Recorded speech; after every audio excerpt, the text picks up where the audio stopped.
नमस्कार, मैं हूं आपके साथ पूर्वी राय और आप देख रहे हैं prime news. Singrauli Congress party के द्वारा जन अधिकार यात्रा निकाली गई, जो कि पूर्व कृषि मंत्री वंशीमणि प्रसाद ने सभा को संबोधित करते हुए प्रदेश सरकार पर साधा निशाना। अपने वक्तव्य में उन्होंने कहा है कि प्रदेश सरकार झूठे वादे कर रही है और स्थानीय युवाओं को कंपनी में मिले रोजगार, बिजली, पानी, सड़क की समुचित व्यवस्थाएं करे। प्रदेश सरकार प्रदूषण पर करे रोकथाम, अन्यथा हम सभी कांग्रेस पार्टी के कार्यकर्ता करेंगे कंपनियों पर तालाबंदी और युवाओं को मिले रोजगार। दुर्घटना में घायल मृत होने की स्थिति में घायलों को जो कि समुचित इलाज की व्यवस्था करे और साथ ही मृतकों के परिवार को कंपनियों में नौकरी दे।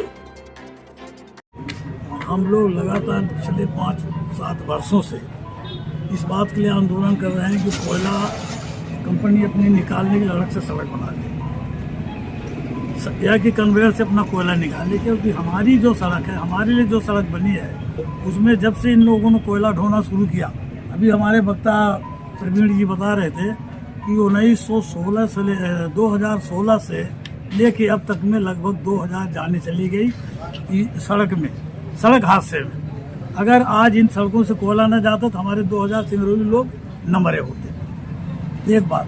दूसरी बात, परसौना से सरई तक हम लोग चाहते हैं कम से कम डबल सड़क बनाओ, सड़कों के किनारे ट्यूबलाइट लगवाओ रात्रि के टाइम में ताकि उजेला रहे, झाड़ू लगे। डीएमएफ का जो पैसा है लगभग 1200 करोड़ रुपया सिंगरौली में प्रत्येक साल डीएमएफ से आता है, लेकिन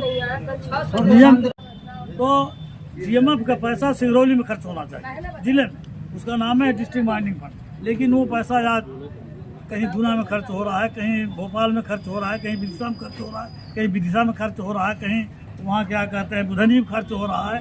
सिंगरौली का पैसा सिंगरौली में खर्च होना चाहिए। अगर आज सिंगरौली का पैसा सिंगरौली में खर्चा होता डीएमएफ का, तो आज हमारी सिंगरौली में एक अलग चमक होती, अलग विकास की गंगा दिखती। लेकिन ये पैसा सब सरकार ले जाके दूसरी जगह खर्च कर रही है। हमारे मांग में ये भी शामिल है, वहाँ मांग पत्र हमारा लिखा, ए भाई थोड़ा हटो, सामने सर जाओ लड़के।